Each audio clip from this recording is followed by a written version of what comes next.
konsep keadilan itu kan Allah memang tidak langsung menghitung keadilan di dunia. Iya. Tapi nanti di akhirat nanti keadilan pertanggungjawaban itu untuk setiap manusia akan dipertanggungjawabkan. Betul. Walaupun itu sebesar jisawi, salah dan baiknya. Apakah keadilan di akhirat nanti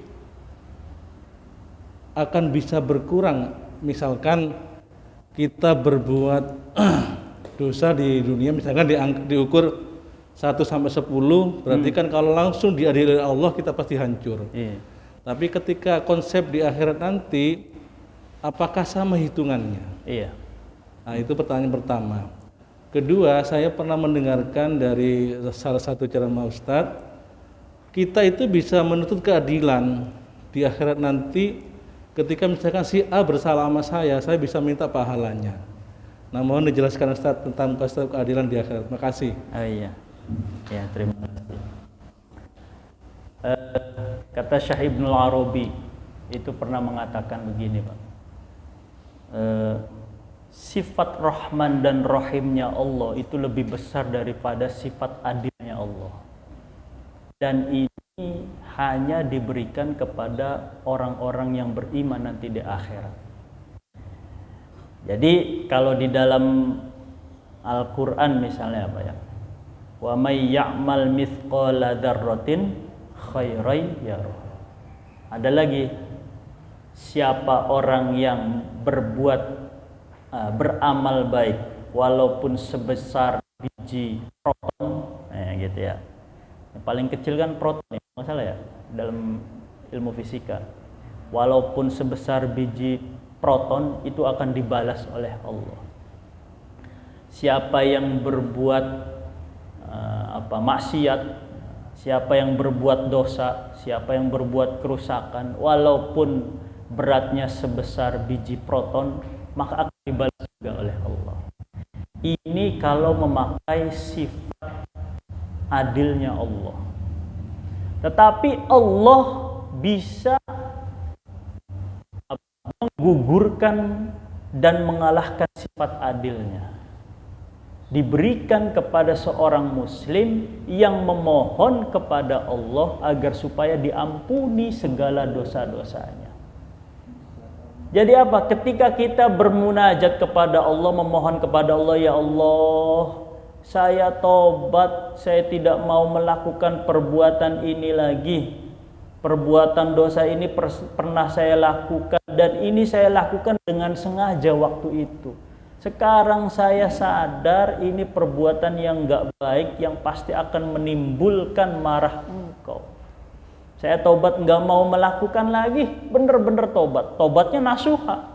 Nah, ketika kita melakukan tobat kepada Allah, maka sifat adil Allah itu digugurkan oleh Allah dan timbul sifat rahimnya. Maka sifat adil itu ternyata sifat adilnya Allah lebih kecil daripada sifat rahimnya Allah, sifat penyayangnya Allah. Nanti di akhirat begitu. Makanya Allah nanti akan memberikan otoritas kepada Nabi Muhammad, memberikan keleluasaan untuk memberikan syafaat kepada umatnya. Ini adalah gambaran bahwa Allah memiliki sifat kasih sayang yang lebih besar daripada sifat adilnya. Itu yang pertama. Pertanyaan yang kedua, ketika ada seseorang yang berbuat dosa, yang dosanya dosa sosial lah gampangannya ya. Saya berbuat dosa kepada Pak Budi. Saya ghibah, ngomongin kejelekan Pak Budi. Ya, ngomongin kejelekan Pak Budi. Ini ada Pak, ada sebuah kisah yang dikisahkan oleh Imam Al-Ghazali kalau nggak salah di kitab Ihya Ulumuddin ya. Di Ihya Ulumuddin. Kata Imam Al-Ghazali, nanti di akhirat ada orang yang muflis, orang yang bangkrut.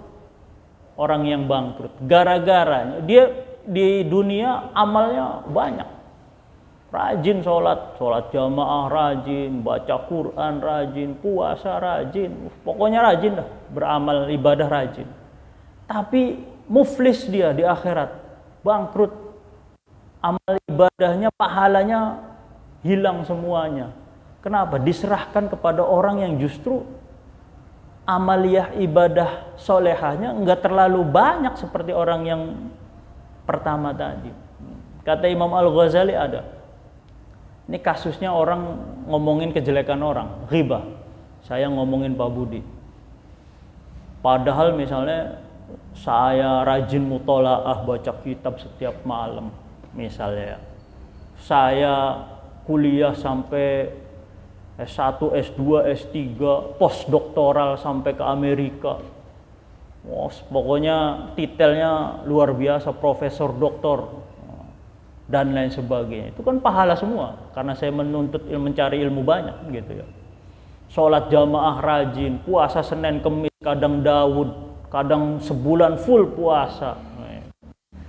Nah, ketika di akhirat saya dihisab. Dia hisab, dihitung oleh Allah amaliyah saya.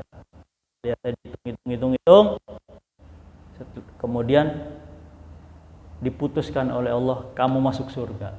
Nah, semua dosa-dosa kamu terhadapku, kata Allah, saya ampuni.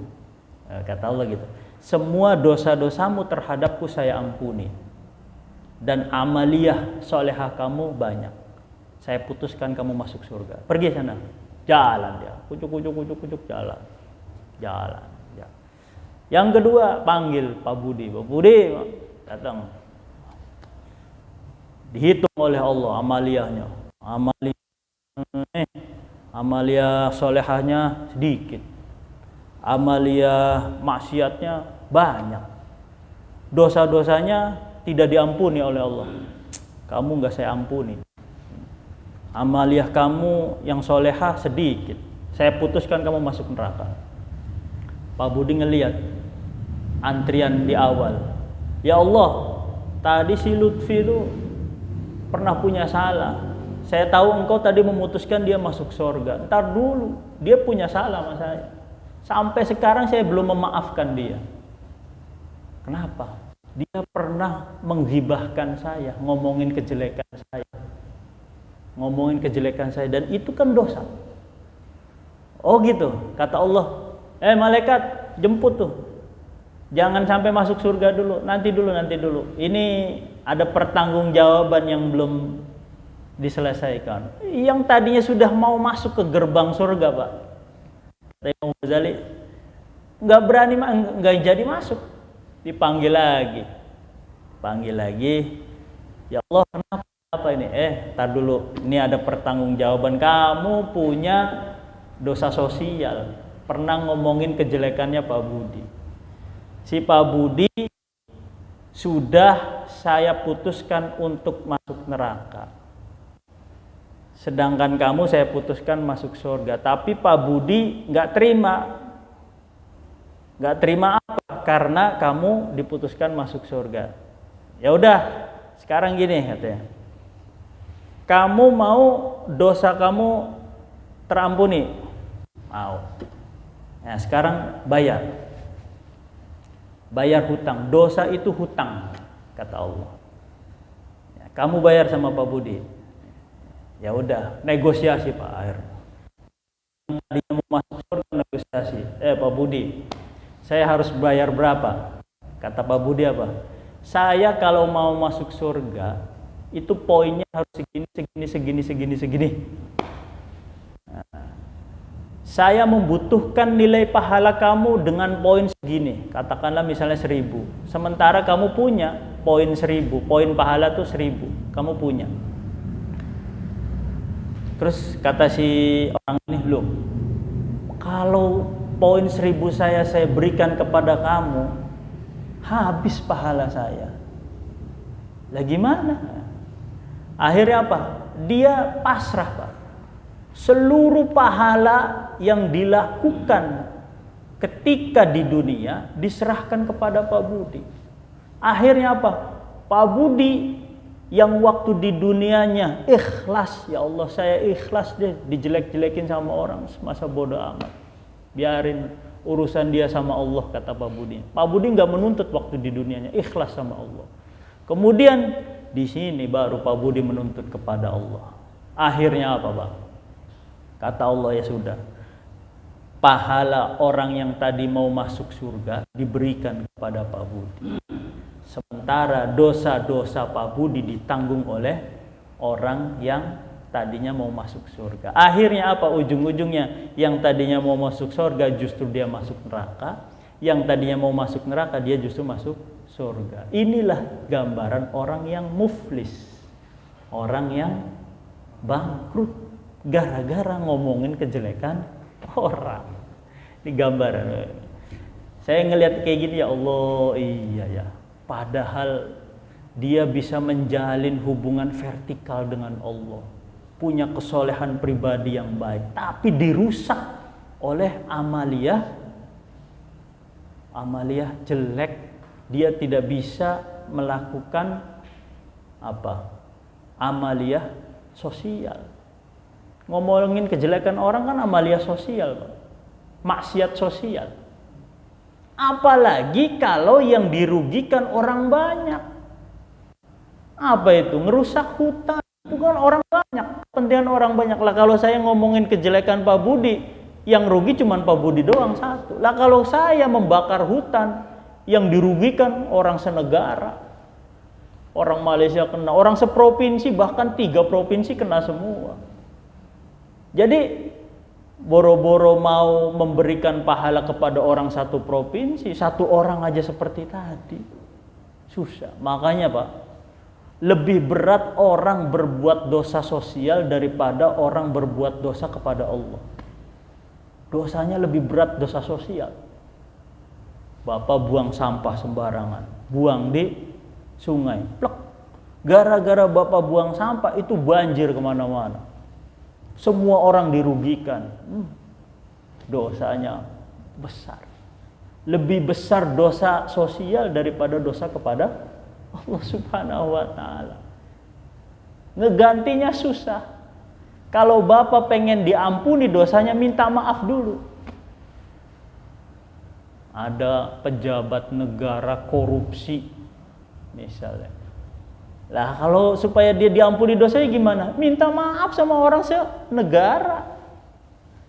Aduh, repot ya. Makanya ngeri kalau jadi pejabat tuh. Dia punya misalnya otoritas untuk memegang keuangan negara. Lah kalau ditilep, cara mohon maafnya gimana? Minta maafnya. Harus minta maaf kepada orang seluruh senegara. Pengumuman. Saya mohon keikhlasan dan keridhaan rakyat Indonesia semuanya dari Sabang sampai Merauke. Karena saya telah misalnya mencuri uang negara 1 triliun. Coba. Ada satu orang saja yang tidak ridho dengan seperti itu, tidak diampuni dosanya. Kan berat, Pak. Kalau kita punya dosa sama Allah gampang. Tinggal tobat sama Allah, ya, menyesal, nggak mau berbuat lagi, Allah Maha menerima tobat. Allah memberikan ampunan, selesai. Alhamdulillah, Allah Maha Pengampun. Tapi kalau kita berbuat dosa kepada sesama manusia, karena manusianya dirugikan, belum nanti ada binatang yang dirugikan. Itu binatang yang tadinya sudah mati dihidupkan oleh Allah. Kata Allah, kamu menuntut balas.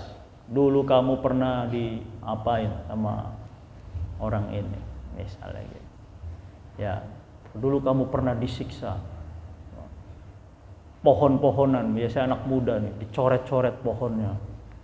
Ya, ditebang tanpa alasan. Dan lain sebagainya. Hutan dirusak, jadi tandus, dan lain sebagainya. Itu kan kita berbuat dosa dalam dimensi sosial dan susah itu. Begitu Pak jawaban dari saya.